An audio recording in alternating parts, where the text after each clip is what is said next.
Muy buenas, queridos amigos, y bienvenidos a una nueva edición de Héroes del Pensamiento, el podcast filosófico del vuelo de Antares. ¿Qué tal? ¿Cómo estáis? Espero que bien. Espero que la vida os sonría, que la suerte os sea propicia y que tengáis esos minutos de siempre para compartir con nosotros y con el maravilloso, mágico e inigualable mundo de la filosofía.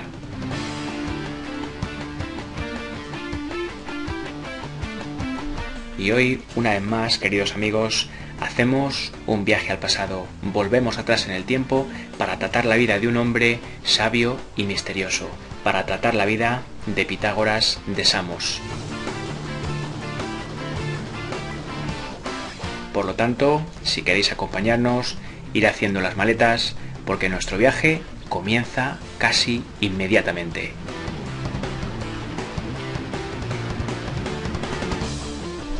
Pero antes de empezar, queremos daros las gracias a todos los que descargáis y escucháis nuestros audios y por tanto nos dais ánimos para que continuemos adelante con esta humilde tarea de la divulgación filosófica.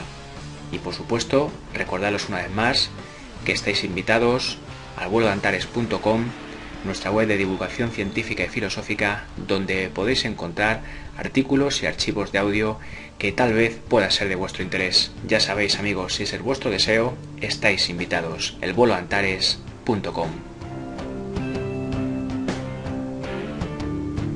Como os decía, hoy tratamos de la vida, hablamos de la vida de Pitágoras de Samos, un hombre cuyo pensamiento, cuya labor intelectual ha sido determinante en la historia de Occidente. Alguien que al decir que los principios de todas las cosas son los números, entendió y nos hizo entender que el comportamiento de los fenómenos puede ser formulado matemáticamente, y de esa idea la ciencia se ha venido beneficiando hasta nuestros días. Por supuesto, su influencia desde el punto de vista místico y religioso es también muy importante. Ahí está, por ejemplo, la teoría de la reencarnación, una doctrina que aún hoy sigue siendo aceptada en muchos ámbitos religiosos. Y no solo eso, también influyó en escuelas filosóficas y en pensadores de la importancia de Platón. Por todo ello, y por su trabajo, por su esfuerzo, por su lucha en pos de la verdad y del conocimiento, creemos que está justificado recordar hoy la vida de Pitágoras de Samos. Tal vez hayamos comenzado ya nuestro viaje al pasado, porque la realidad parece difuminarse ante nuestros ojos para luego aparecer ante ellos con renovada fuerza. Caminamos por una calzada de piedra y nos acercamos a Roma.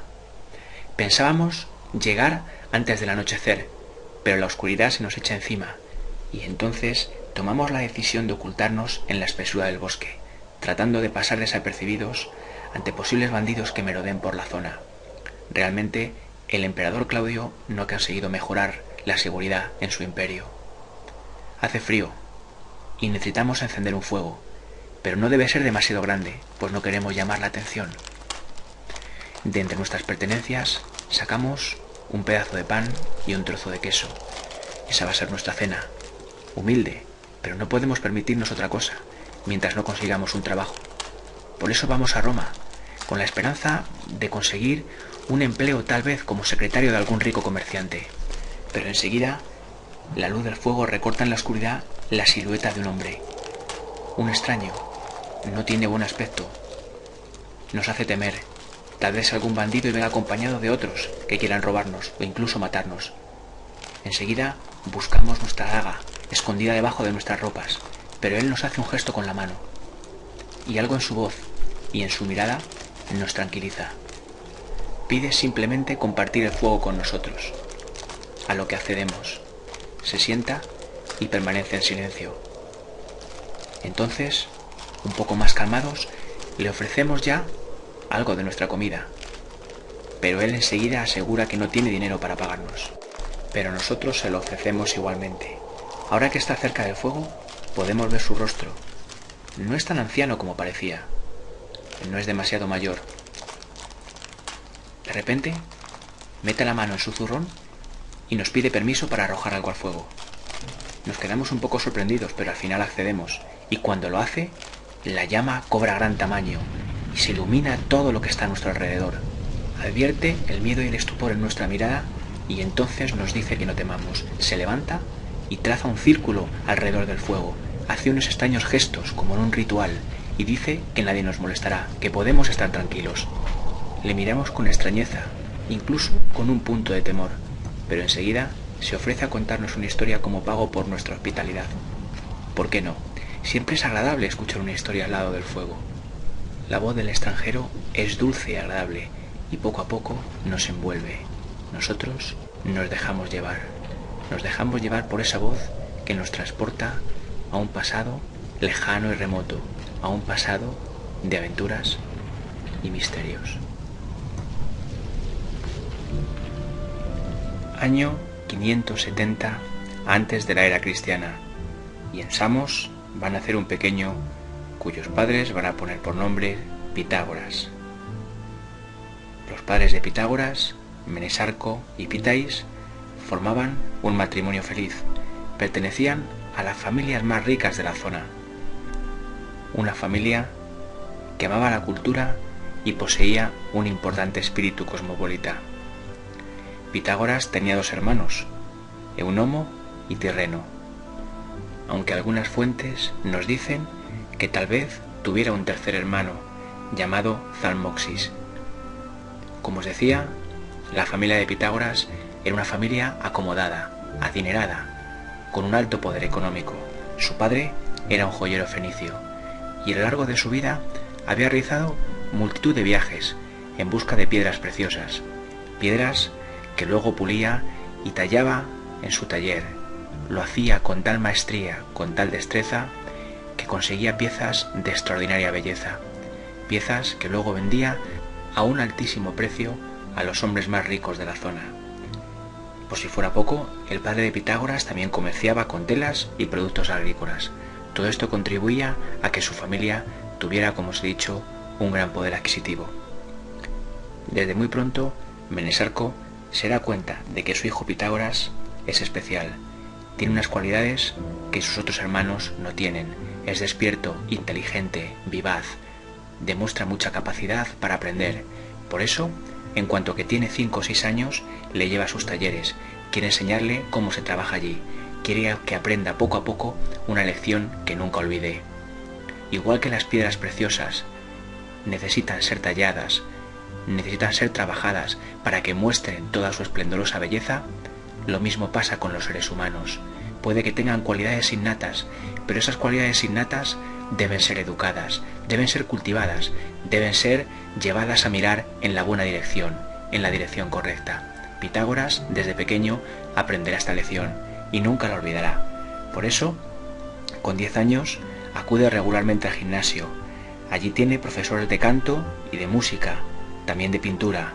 Se inicia en el estudio, en la lectura de la Ilíada y la Odisea, y esto hace que tenga gran interés en acompañar a su padre en esos viajes que hacía en busca de piedras preciosas.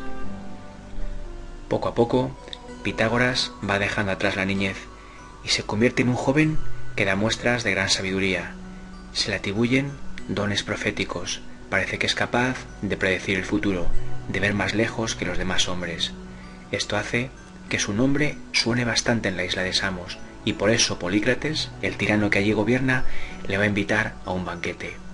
Cuando Pitágoras llega allí, a la corte de Polícrates, queda sorprendido por el lujo, por el derroche y el dispendio con el que allí se vive. Los comensales se aplican a las buenas viandas, visten caros ropajes. Pitágoras es aún muy joven, pero se da cuenta de que todo eso es vanidad. El tiempo escupirá su inapelable sentencia sobre cada uno de ellos. Llegará el día en que su tiempo se acabe, y entonces no estarán preparados. Pero Pitágoras prefiere callar aún, prefiere guardar silencio. Simplemente, en cuanto puede, escapa de allí. Aquel no es su sitio. Poco a poco, el tiempo transcurre. Año 552 a.C. Pitágoras tiene 18 años. Y su etapa en Samos, su primera etapa en Samos, toca a su fin. Se da cuenta de que es necesario abandonar la isla, tiene que abrir fronteras, necesita nuevos horizontes, quiere alcanzar nuevos conocimientos. Por eso, un día, se planta delante de su padre y le dice que quiere marcharse. Su padre se lo espera, no se sorprende. Se limita simplemente a redactar unas cartas de recomendaciones para todos esos amigos que tenía en esos viajes que él hacía buscando piedras preciosas y relacionados con sus negocios. Redacta unas cartas para que su hijo tenga apoyos, para que no le falten amigos, para que no le falten oportunidades. Al mismo tiempo, Polícrates, el tirano, también se entera de la marcha de Pitágoras y también redacta una carta de recomendación para el faraón de Egipto, para el faraón Amasis. Pitágoras siempre ha tenido el sueño de llegar algún día a Egipto y de acceder allí a ese conocimiento oculto, un conocimiento distinto, solamente para unos cuantos iniciados, solamente para unos cuantos hombres capaces y dignos de alcanzar dicho conocimiento. Pero aún es muy joven y sabe que debe esperar.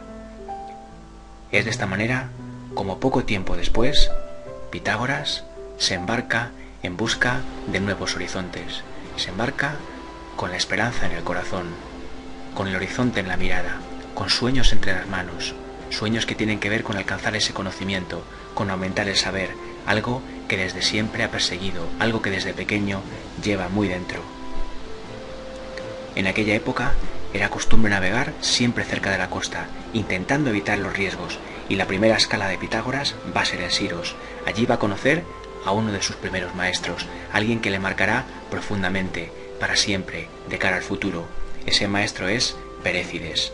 Perécides le habla del alma, le habla de la doctrina de la reencarnación, le explica que el alma es un principio espiritual, que no muere con el cuerpo, sino que tiene que seguir su progresión, tiene que seguir su desarrollo, su perfección, reencarnándose una y otra vez hasta que completa su ciclo. Será tanta la influencia que Perécides dejará en Pitágoras que mucho tiempo después, cuando Perécides está enfermo y próximo a morir, Pitágoras viajará raudo en busca de su maestro para acompañarle en sus últimos momentos y permanecerá allí hasta que se produzca ese fatal desenlace. Pero Pitágoras se hace de nuevo a la mar, vuelve a viajar. Su siguiente escala, Mileto, una gran ciudad, un gran puerto comercial, una ciudad donde la tradición nos dice que surge, que nace la filosofía, con la escuela de Mileto, a su cabeza Tales, el primer filósofo de la historia, uno de los 7 sabios de Grecia, un hombre que se educó en Egipto, que accedió a ese conocimiento oculto solamente para unos cuantos iniciados, el conocimiento que busca Pitágoras, ese que sueña desde pequeño con conseguir. Asistirá, gracias a las recomendaciones de su padre, a la escuela de Tales de Mileto, y allí aprenderá muchas cosas. Tales le hablará del arjé de la fisis, le dirá que el principio de la naturaleza es el agua, del agua todo procede. Seguramente Tales de Mileto tiene esta doctrina porque ha estado en Egipto, como os decía, y se da cuenta de lo importante que era el agua para la vida, y en concreto el Nilo para Egipto. Sabe que el agua es esencial para la vida. Pitágoras no solo será alumno de Tales, también se convertirá en su amigo, en su mejor alumno y en uno de sus mejores amigos. Pero Tales constantemente le anima, debe ir a Egipto, es allí donde está el verdadero conocimiento, ese conocimiento que él tuvo la suerte de alcanzar. Pitágoras permanece allí bastante tiempo. Cuando Tales de Mileto muere, le sucede Anaximandro, otro gran filósofo, otro gran pensador. Anaximandro no ha estado en Egipto, pero es también un hombre sabio. Ha absorbido las enseñanzas de Tales durante mucho tiempo y está preparado para continuar con su escuela. Pitágoras también es alumno de Anaximandro. Y Anaximandro le habla del origen, le habla del apeiron, de lo indefinido, de algo que está más allá de toda comprensión, pero que es desde donde parte, desde donde surge, desde donde tiene lugar todo lo que existe. Un día, una mañana en concreto, escuchamos a Anaximandro hablar a Pitágoras. Pitágoras le ha hecho la gran pregunta: Maestro, ¿de dónde surge el universo? ¿De dónde surge lo real? ¿Cuál es el origen de todo lo que hay? Anaximandro responde: en el apeiron se separan por un proceso de rotación lo frío y lo caliente. Lo frío ocupa el centro, en torno suyo gira una masa de fuego. El calor hace que se evapore una parte del agua, surge la tierra seca y se forma una cortina de vapor, el cielo. por cuyos orificios se vislumbra el fuego exterior, las estrellas. Los primeros animales surgieron del agua o del limo calentado por el sol. Del agua pasaron a la tierra. Los hombres descienden de los peces y Pitágoras. Quizá los primeros hombres se criaron en el interior de algún tipo de pez, y cuando ya tenían para valerse por sí mismos suficiente capacidad, fueron arrojados a la tierra. Esas son las enseñanzas que Anaximandro le ofrece a Pitágoras. Este las asimila, las analiza, y muy pronto las asume como suyas. Pero Anaximandro también insiste: Pitágoras debe ir a Egipto, es necesario. Allí está el conocimiento que él busca, que siempre ha buscado. Por eso, nuestro amigo, nuestro filósofo, vuelve a hacerse a la mar. Y ahora, su siguiente escala, su siguiente parada en ese viaje interior por alcanzar el conocimiento y por alcanzar la verdad, es Fenicia. Recorre sus calles, las calles de Biblos, de Tiro, de Sidón.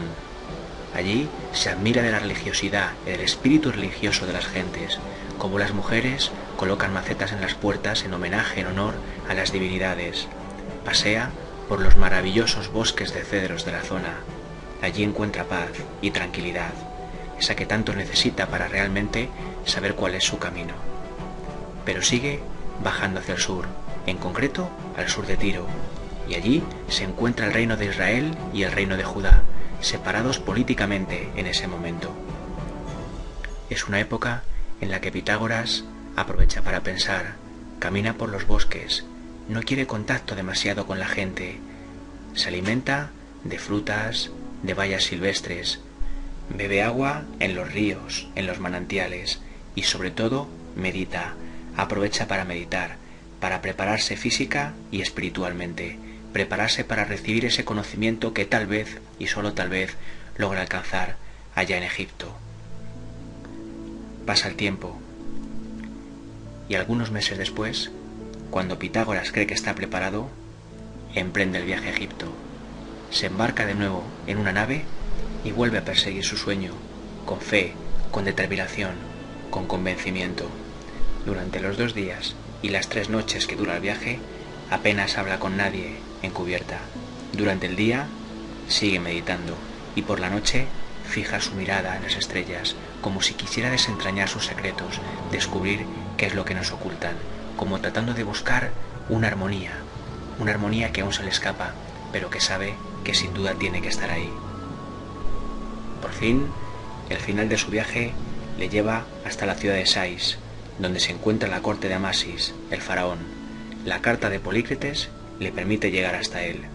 Le recibe con cortesía. Sin embargo, no puede conseguir satisfacer las pretensiones de Pitágoras. Los sacerdotes son demasiado poderosos y no admiten enseñar su saber a cualquiera. El faraón no tiene poder para obligarlos a eso. Por esa razón, se limita a extender un salvoconducto para los sacerdotes de Heliópolis. Tal vez allí Pitágoras tenga más suerte.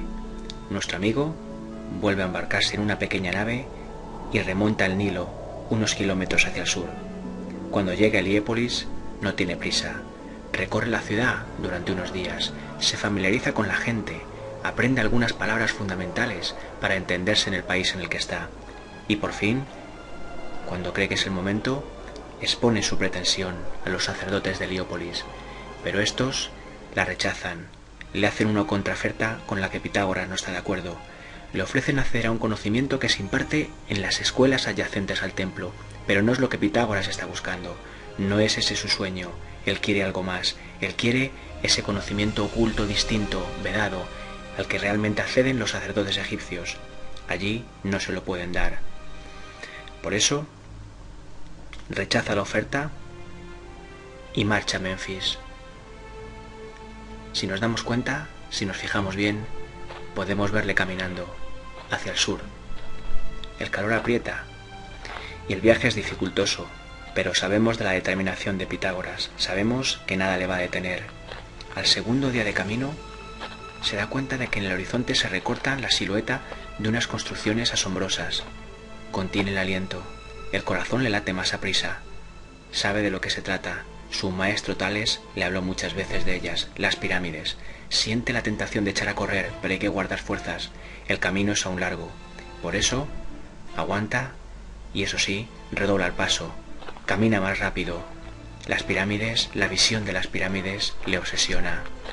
Pocas horas después, se encuentra frente a ellas. Tiene la tentación de caer de rodillas. Está absolutamente conmovido, emocionado. Allí, esas construcciones no están hechas para servicio del hombre. Simplemente intentan demostrar la armonía, la perfección del universo. Están hechas a partir de las matemáticas. Y por fin empieza a entender qué significa eso de que las matemáticas son expresión y orden de la armonía, de la belleza y del sentido de la realidad. Ahora lo comprende, ahora siente más ansiedad, más ganas de nunca de aprender ese conocimiento del que su maestro Tales le hablaba. Pero sus ilusiones se van a ver de nuevo defraudadas cuando llega a Menfis. La casta sacerdotal es hermética, es cerrada, es muy difícil acceder a ella.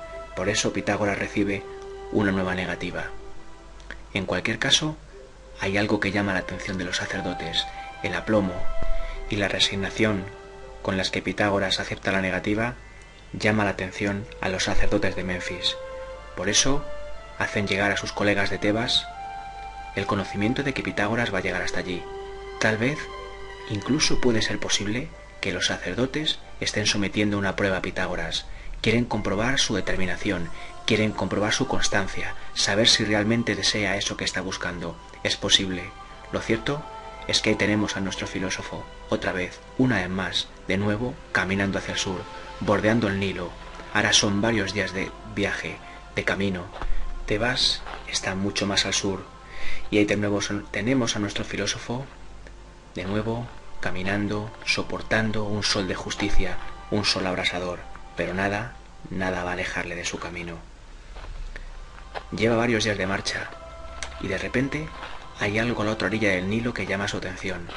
Sí, es esa gran ciudad. La gran ciudad que fue un día, Tel el Amarna, la ciudad fundada por Akenatón, Amenofis IV, ese maravilloso faraón egipcio, que de alguna manera vio más lejos que los demás. Pitágoras se detiene, contempla la ciudad, en otro momento llena de gloria, llena de poderío, llena de magia, pero esos tiempos ya han pasado y no puede detenerse mucho. Necesita llegar a su destino, necesita llegar a Tebas.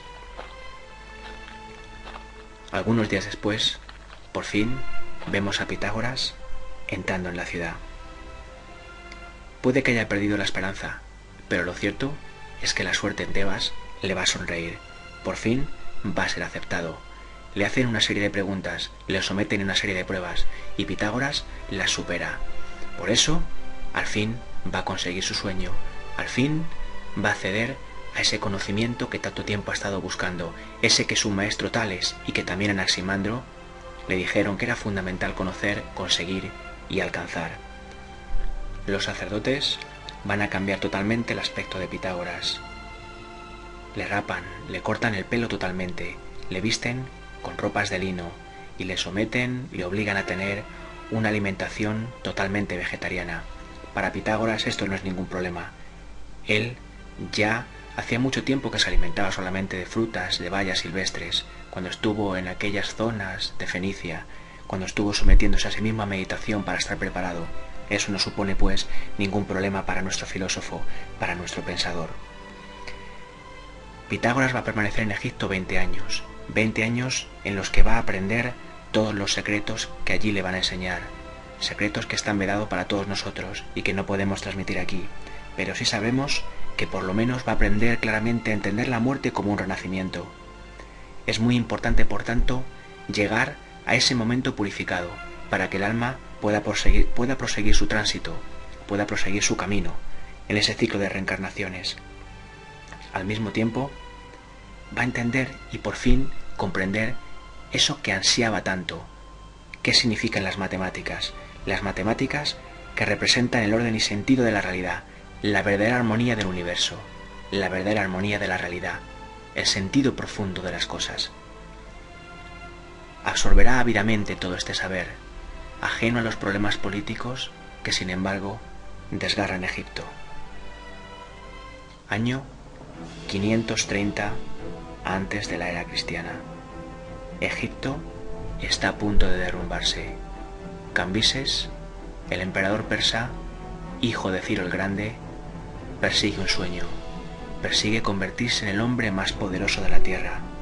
Para ello se va a enfrentar a Psamético III, faraón egipcio, y que ha subido al poder tras la muerte de Amasis. La batalla está presta, la batalla se va a producir, es la batalla de Pelusium. Los dos ejércitos están frente a frente, dos ejércitos enormes, asombrosos. Es un choque brutal, terrible. Hay mortandad enorme por ambos bandos, cerca de 20.000 muertos entre los dos ejércitos. Ambos en un primer momento aguantan, luchan, se defienden, intentan por todos los medios no romper sus líneas, pero Psamético III es un faraón inexperto y a pesar de sus esfuerzos no puede evitar que al final una pequeña brecha se abra entre las filas egipcias. Al principio es pequeña, pero luego, poco a poco, es mayor. Los egipcios empiezan a huir. Primero unos cuantos, luego todos en desbandada. Corren mientras el ejército persa les persigue y les masacra de manera inmisericordia. Los supervivientes logran refugiarse tras las murallas de Menfis y allí Cambises les somete a un duro y terrible asedio. No va a tener piedad. Al final la ciudad sucumbe y Cambises no deja piedra sobre piedra. Ni siquiera respeta los símbolos sagrados egipcios, ni tampoco las pirámides que son profanadas. Afortunadamente, las pirámides tienen sus tesoros a buen recaudo y Cambises no puede alcanzarlos, no puede destruirlos. Muchos egipcios son llevados como prisioneros de guerra a Babilonia. Entre ellos va a estar Pitágoras. Y nuestro filósofo va a aprovechar su nuevo lugar de residencia para seguir aprendiendo, para seguir indagando en esos ocultos conocimientos que siempre busca. Allí, en Babilonia, toma contacto con sus magos, le inician en sus ritos sagrados. Los hombres de ciencia de Babilonia se dan cuenta de que Pitágoras es un hombre sabio y por eso acceden a compartir con él sus secretos. Pitágoras es prisionero de guerra, no puede abandonar la ciudad, pero puede moverse libremente por ella. Por eso tiene muchas posibilidades de aprender. Visita Zigurat, la pirámide escalonada, la torre de Babel, y accede al conocimiento, a los conocimientos de astronomía que tenían los sumerios. Comprende que no tenían tanto que envidiar a los egipcios, eran también hombres realmente sabios, hombres muy adelantados a su tiempo.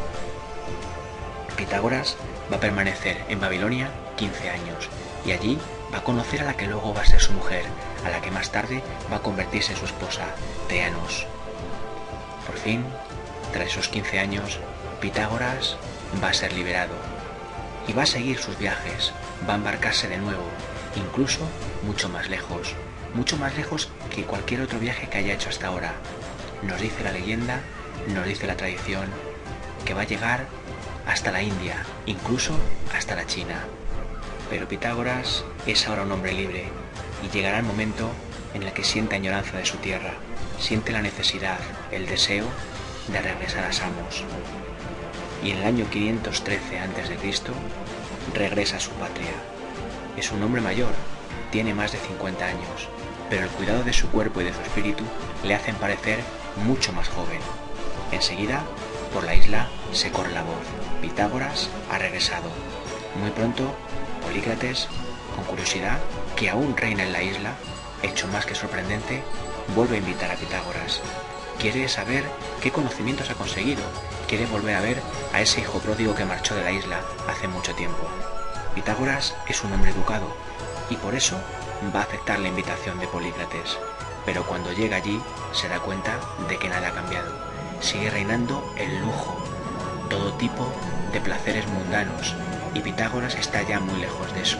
No puede estar más alejado de esa forma de entender la vida, de esa forma de ver las cosas, pero ahora ya es un hombre maduro y cree que ha llegado el momento de decirles a todos los que tiene delante lo que piensa.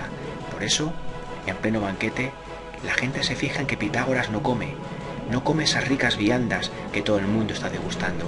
Él ha pedido un poco de agua y un plato de aceitunas. Los comensales creen que Pitágoras está insultando a su anfitrión, pero no es cierto. Por eso decide que ha llegado el momento de hablar y de decir lo que cree que es necesario decir. Se levanta y con aplomo, con calma, con serenidad y con maestría les habla del sentido de la vida, de cómo el cuerpo es al fin y al cabo una tumba, de cómo lo que importa es el alma, que por mucho que nos vistamos con caros ropajes, que por mucho que nos demos al lujo, a los placeres, que nos alimentemos con las más ricas comidas, que nos demos a los banquetes, nunca vamos a dejar de esperar ese destino que a todos nos aguarda. Y ante ese destino que a todos nos aguarda, lo mejor que podemos hacer es purificar nuestro cuerpo y preparar nuestro espíritu. Todos los comensales se le quedan mirando en silencio. Este es denso, frío, cortante, pero al final alguien empieza a reírse y luego todos se ríen a carcajadas. No entienden de lo que está hablando Pitágoras, no comprenden el sentido de sus palabras. Por eso, Pitágoras se despide y se marcha. A partir de ese momento, Polícrates le va a seguir muy de cerca. Sabe que es un hombre que puede resultar peligroso, pero tampoco se atreve de momento a tomar ninguna medida contra él. En el fondo, simplemente hay que vigilarle, nada más. Ahora que está en su tierra, en su patria, ahora que ha regresado a su hogar, Pitágoras tiene tiempo para soñar, alberga un sueño, quiere conseguir una ciudad ideal, una ciudad perfecta, en la que haya armonía entre hombres y mujeres, en la que haya igualdad, en la que haya paz, en la que la gente sea feliz. Por eso va a empezar a exponer su doctrina.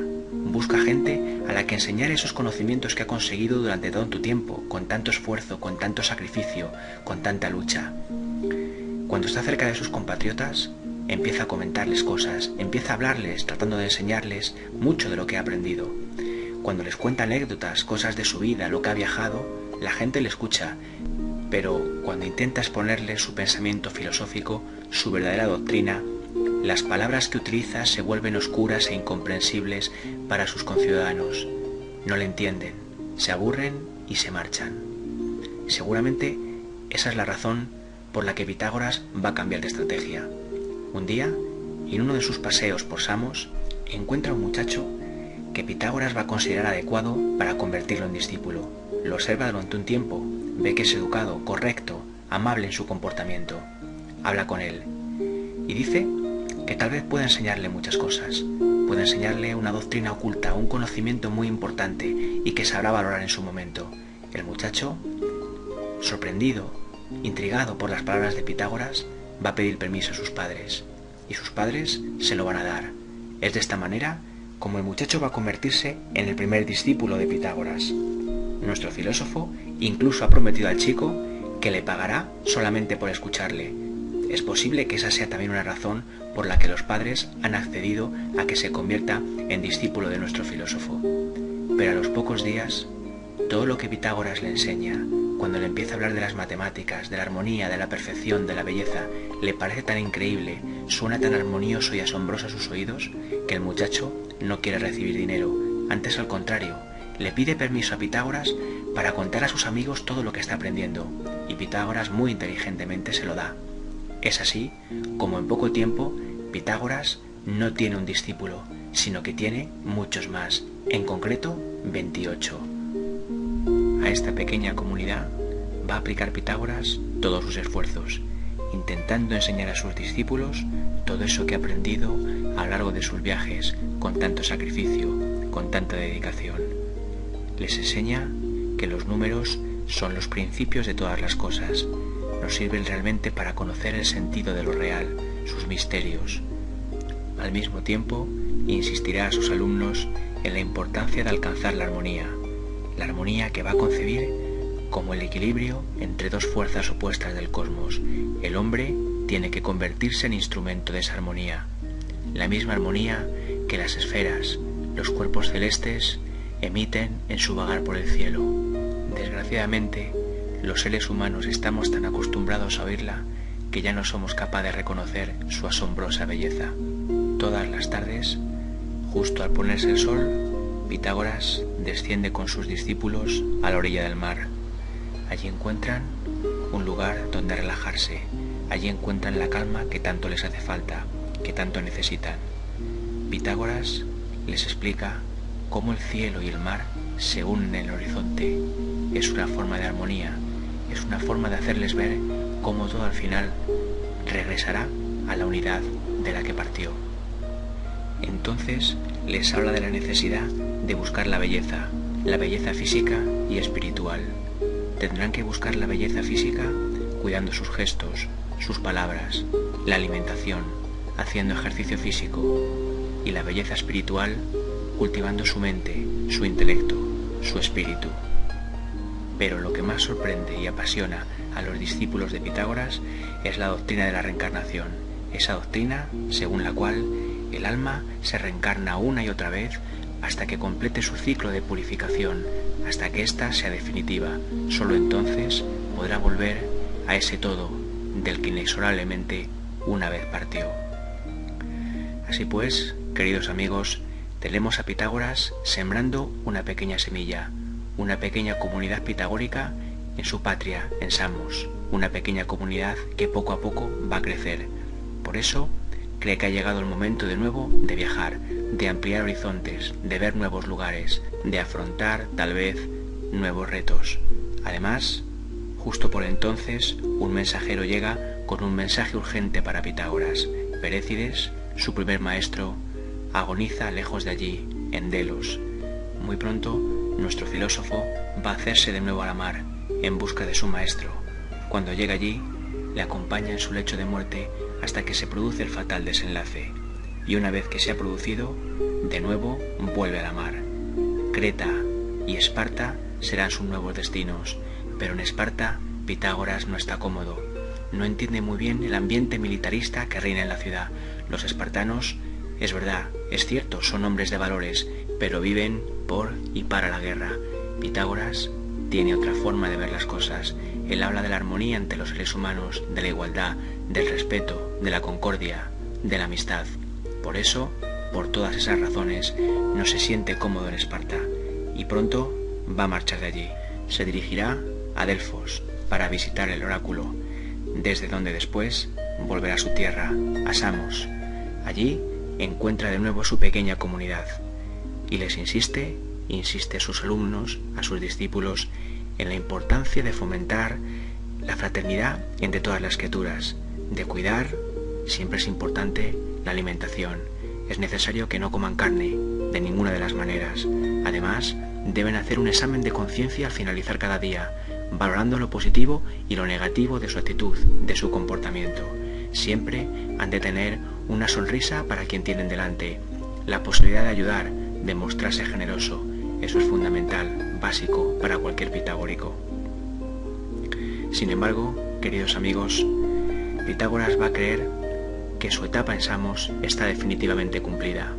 Polícrates, el tirano, vigila de cerca a Pitágoras y por eso nuestro filósofo sabe que allí no va a poder cumplir su sueño, ese de formar una ciudad ideal, una ciudad donde reine la igualdad entre hombres y mujeres, entre todos los seres humanos.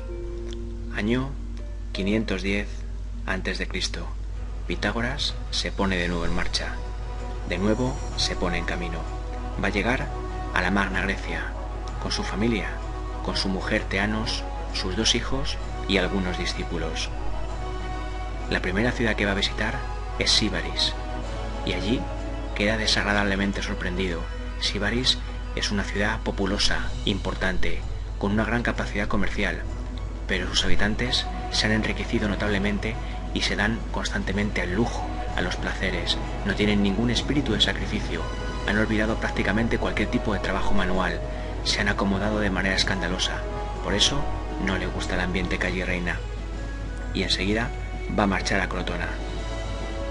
Allí las cosas son diferentes. En Crotona la gente es más humilde, hay un gusto especial por el deporte. Muchos de sus ciudadanos, muchos de sus habitantes, han conseguido mención especial en los Juegos Olímpicos y allí se siente más cómodo. Cree que puede ser un buen lugar para conseguir fundar su proyecto, ese por el que tanto ha luchado, por el que tanto ha viajado.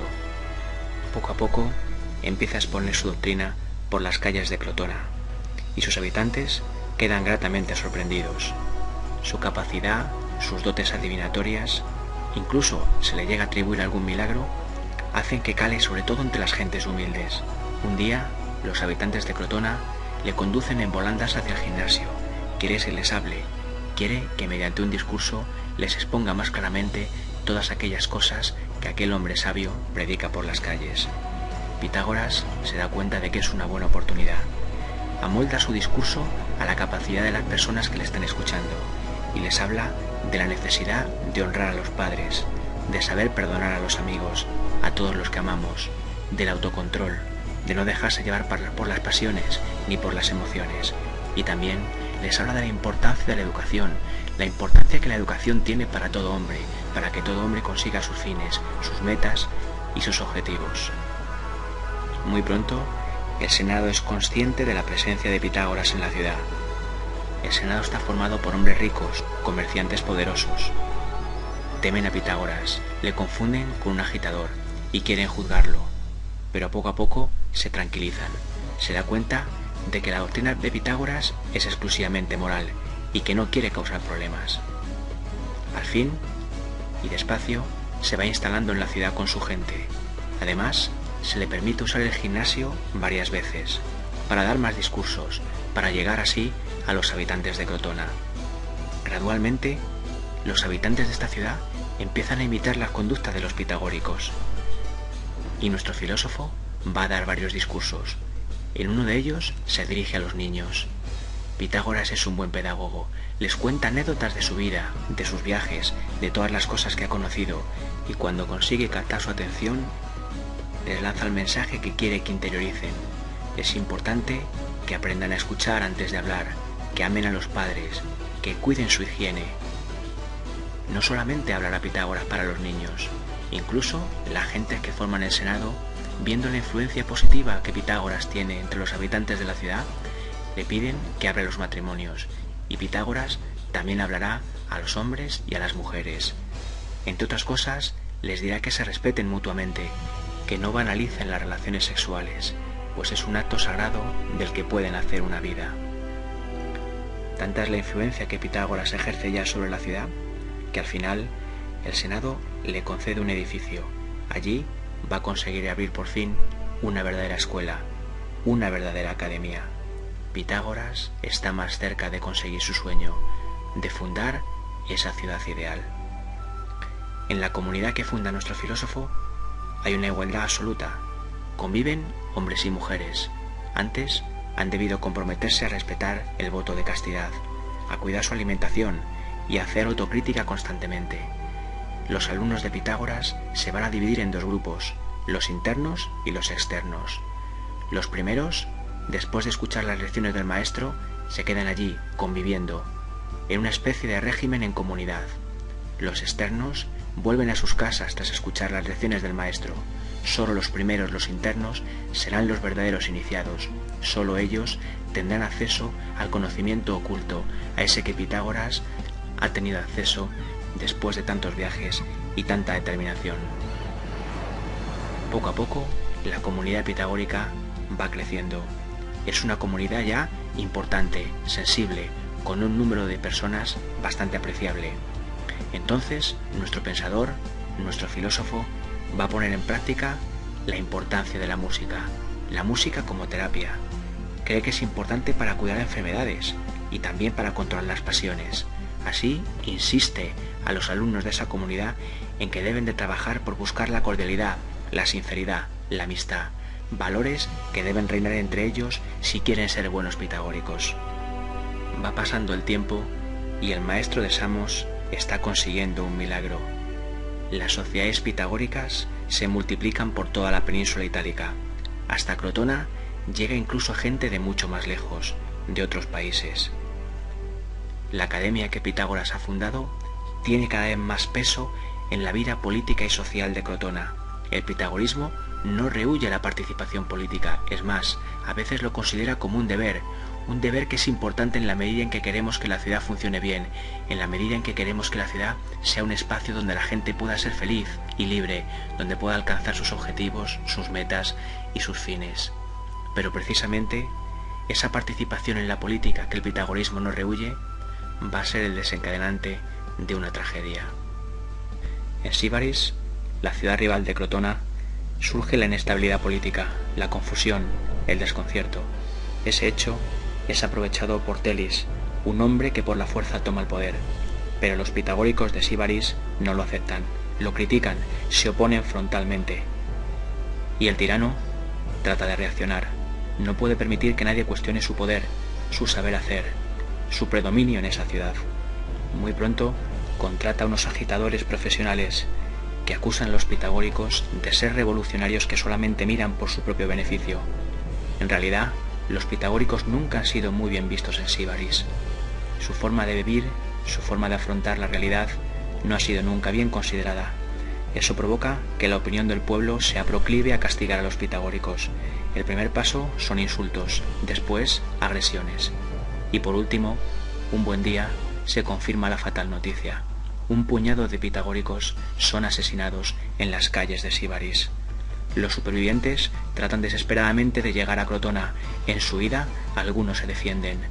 También algunos hombres de Telis resultan malheridos. Cuando llegan a Crotona, comunican la fatal noticia, la funesta noticia. A pesar de todo, Pitágoras los acepta. Allí les ofrece refugio, les ofrece cobijo. Pero Telis no puede dejar así las cosas, y por eso manda presto unos embajadores a Crotona para intentar encontrar y traer de vuelta a los refugiados, para castigarlos duramente. Quiere dar ejemplo, quiere demostrar que nadie puede disputarle el poder. Cuando los embajadores llegan, quieren dar muestras de cierta cortesía. Por eso, en primer lugar, se entrevistan con Pitágoras. Le ofrecen dinero, riquezas, mucho oro, por entregar a sus condiscípulos. Sí, pero eso lo hacen porque no conocen a Pitágoras. A Pitágoras no le interesa la riqueza, no le interesan los lujos ni los bienes materiales, prácticamente ni escucha la oferta. Pero no por eso los embajadores se van a dar por vencidos.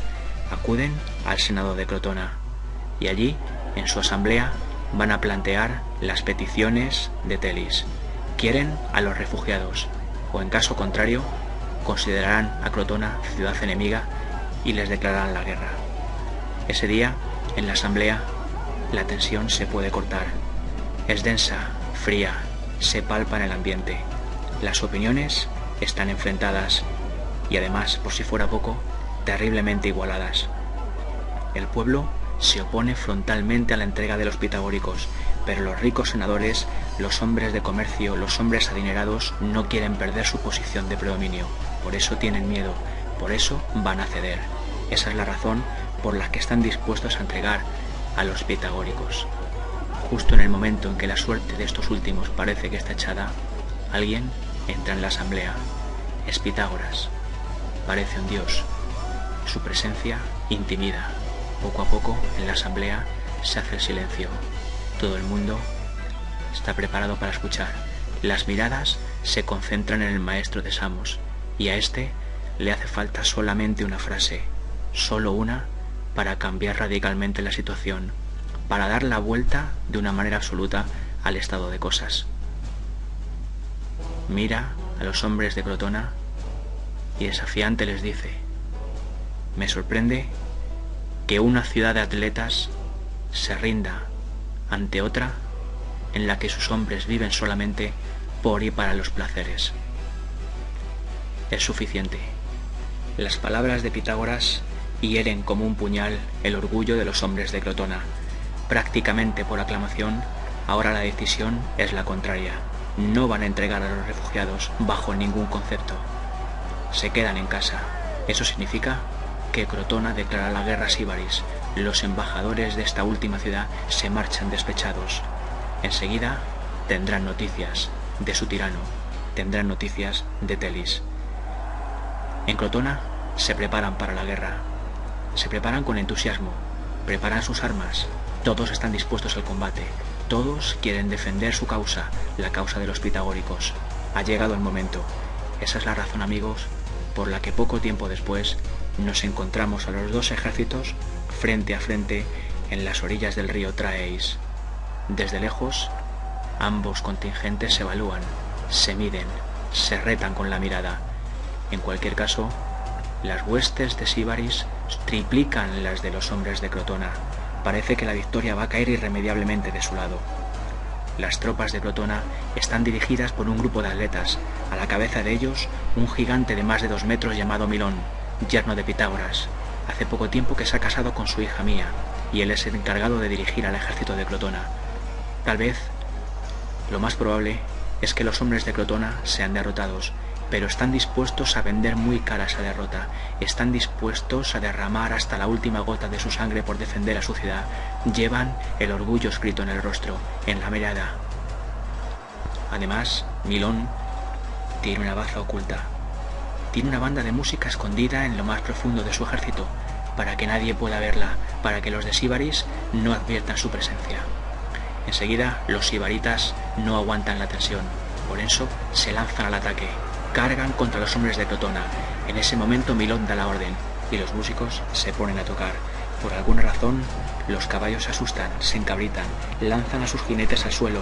Los que vienen detrás tropiezan con los que caen delante, y la confusión y el caos más absoluto se adueña del ejército de Síbaris.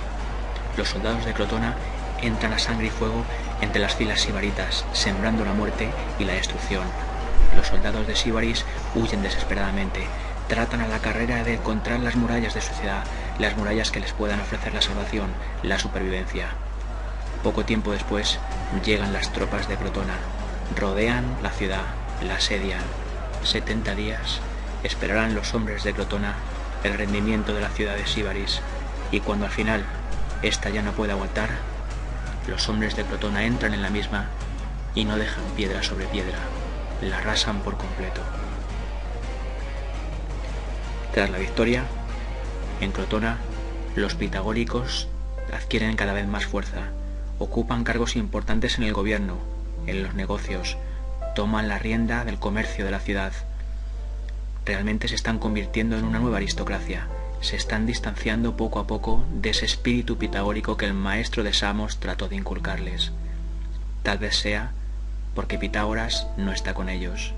Nadie sabe dónde está, pero algunas voces apuntan a que ha marchado a Metaponto. Allí, en una cueva, medita y sufre. Sabe que por su culpa, directa o indirectamente, se ha provocado una guerra y han muerto miles de personas.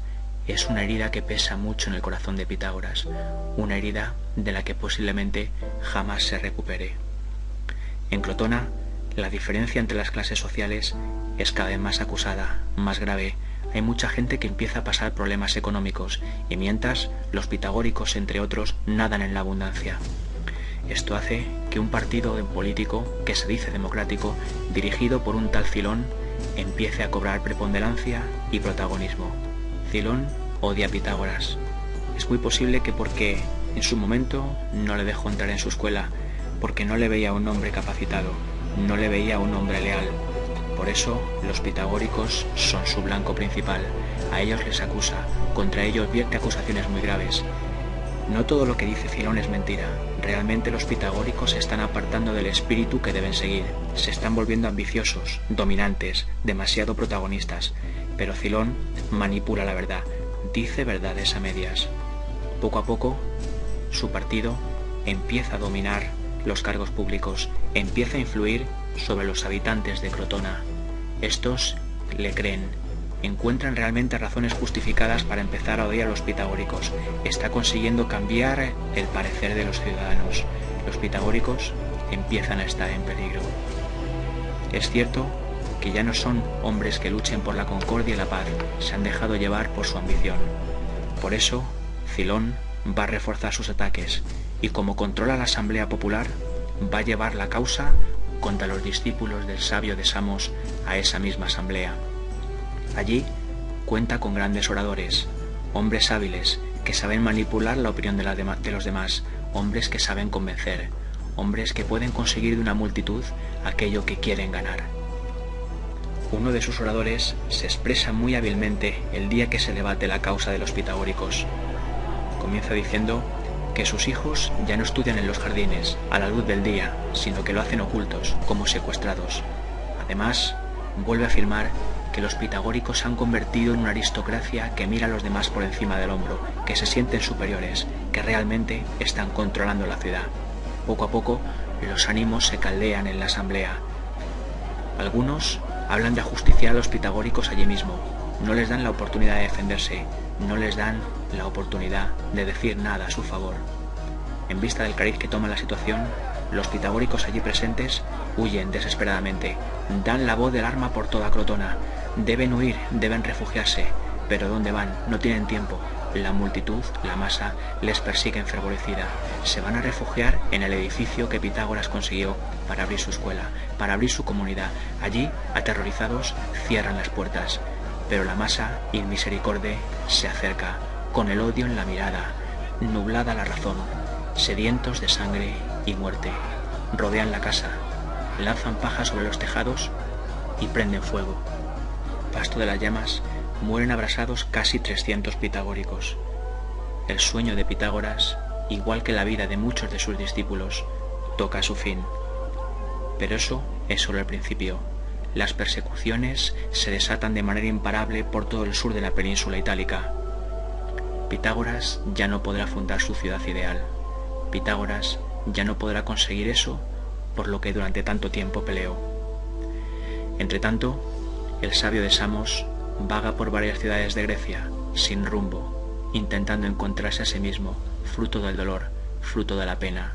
La culpabilidad lo atenaza. Su error, intentar dar a conocer un conocimiento para el que la mayoría tal vez no estaba preparada. Por eso, un día, cansado de vagar sin rumbo, va a volver otra vez a la ciudad de Metaponto. Allí pide permiso para permanecer en el templo de las musas.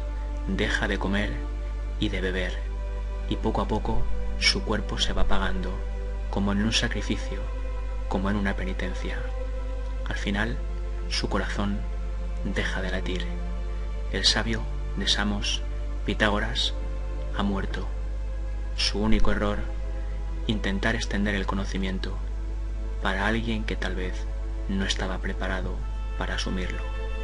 Así pues, queridos amigos, un día cualquiera del año 480 a.C., un alma vuela en pos de la luz, esa luz que persiguió en vida y a la que realmente pertenece, la luz que es su verdadero lugar.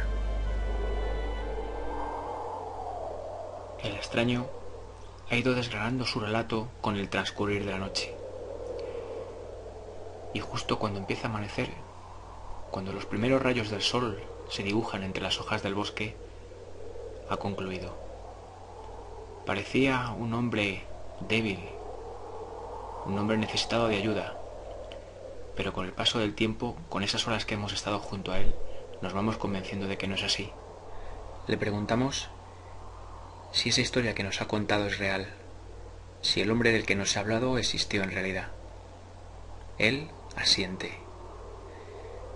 Además, de entre sus pertenencias, saca un papiro enrollado en tiras de madera y nos lo ofrece. Le preguntamos si es para nosotros y vuelve a sentir. Entonces, desenrollamos el papiro y podemos leer en la parte superior del mismo el siguiente texto: versos áureos. Él nos apunta que son las enseñanzas del maestro de Samos, recogidas por sus discípulos. Algunos de ellos han sido encargados de transmitir ese conocimiento, esas enseñanzas, a algunos hombres. La curiosidad empieza a invadirnos. Le preguntamos que cuál es su nombre. Y él, mientras recoge sus pertenencias para volver a desaparecer por donde vino, nos contesta: Apolonio, Apolonio de Tiana.